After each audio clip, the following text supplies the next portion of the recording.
Hello বন্ধুরা, নমস্কার সবাইকে। ওয়েলকাম আমার চ্যানেলে ওয়ার্ল্ড অফ পাঁচফোড়নে। আজকে নিয়ে এসেছি রুটির সঙ্গে খাওয়ার জন্যে কিংবা ডাল ভাতের সঙ্গে খাওয়ার জন্যে শীতকালীন একটা সবজির রেসিপি। দুর্দান্ত ইয়াম্মি টেস্টি হয়, খুবই চটপাটা। জ্বর সর্দি কাশিতে তো জাস্ট ফাটাফাটি লাগে এইরকম একটা ঝাল ঝাল আলু বিনসের ভাজি থাকলে। চলুন রেসিপিটা স্টার্ট করছি। এর জন্য আলু আর বিনস আমি এরকম লম্বা লম্বা করে কাট করে নিয়েছি। এরপরে একটা প্যান গরম করতে বসিয়ে দিলাম। প্যানে দিয়ে দিলাম 1 থেকে 1.5 চামচ মতন সর্ষের তেল। সর্ষের তেলেই করবেন, বেশ ঝাঁঝালো, বেশ টেস্টি হয় এই রেসিপিটা। সর্ষের তেলে করলে তার ফ্লেভারটাই অন্যরকম লাগে। তেলটা গরম হতে তাতে দিয়ে দিলাম 1 চামচ আমি এখানে সর্ষে, কালো সর্ষে দিয়েছি অবশ্যই। আর লাগবে 1 চামচ আমাদের জিরে। আর দিচ্ছি সামান্য হাফ স্পুন মতন আমি এখানে হিং। হিংটা অবশ্যই ব্যবহার করবেন, ফ্লেভারটা ভালো আসে এইরকম রেসিপিতে। এই সমস্ত ড্রাই স্পাইসেসগুলো আমি একটু তেলের মধ্যে নেড়ে চেড়ে নিচ্ছি 30 সেকেন্ড থেকে 40 সেকেন্ডের জন্য, যতক্ষণে ভালো একটা স্মেল আসবে। ফোড়নটা ভাজা হয়ে গেলে সেই সময় আমি দিয়ে দেবো সবজিগুলো।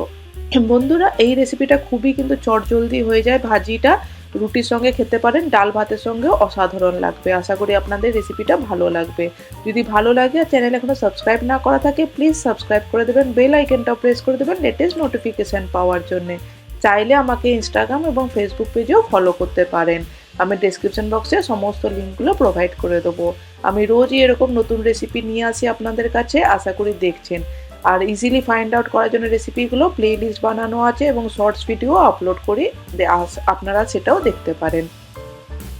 এখানে আলু আর বিনসটাকে দিয়ে আমি একটু নেড়ে চেড়ে নিলাম। এরপরে কিছু ড্রাই স্পাইসেস দেবো, খুবই সিম্পল ঘরে থাকা কিছু ইনগ্রিডিয়েন্টস দিয়ে এটা বানাচ্ছি। দিয়ে দিলাম আমি এখানে হাফ স্পুন মতন হলুদ গুঁড়ো, আর দিয়ে দিচ্ছি একটু ঝালের জন্য লাল লঙ্কার গুঁড়ো হাফ স্পুন, আর দিয়ে দিচ্ছি পরিমাণ মতো নুন। আর চাইলে একটু সামান্য পিঞ্চ অফ চিনিও ব্যবহার করতে পারেন। এইগুলো দিয়ে এরপরে ভালো করে নেড়ে চেড়ে একটুখানি মিক্স করব। আর সামান্য একটুখানি কিন্তু জিরে গুঁড়ো ব্যবহার করেছি। জিরে গুঁড়োর পরিমাণটা কিন্তু একদমই কম থাকবে, একদম পিঞ্চ অফ একটুখানি। এবার সমস্ত ড্রাই স্পাইসেস দিয়ে ভালো করে নেড়ে চেড়ে মিক্স করে নিচ্ছি ভাজার সঙ্গে। দিয়ে এরপরে এটাকে আর কিছুই না, একটুখানি ভাজা ভাজা করে নেব 2-3 মিনিটের জন্যে, একটু মিডিয়াম টু হাই ফ্লেমে। তারপর এটাকে ঢাকা দিয়ে লো টু মিডিয়াম ফ্লেমে কুক করবো যতক্ষণ না আলু আর বিনসগুলো ভালো করে ভাজা হয়ে যাচ্ছে।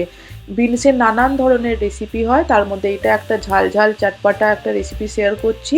শুকনো শুকনো হবে এই রেসিপিটা কিন্তু ভাজাটা একদম, তাই অনায়াসে আপনারা ব্রেকফাস্টে বা ডিনারে রুটির সঙ্গেও সার্ভ করতে পারেন।